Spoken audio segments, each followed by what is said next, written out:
और तो देख मिठो वीडियो बड़ी पिया वीडियो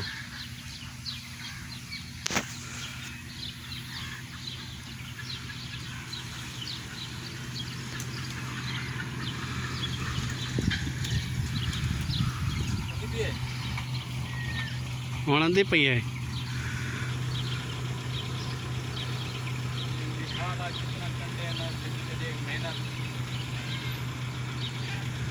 शान है को देख ले सू जी हाँ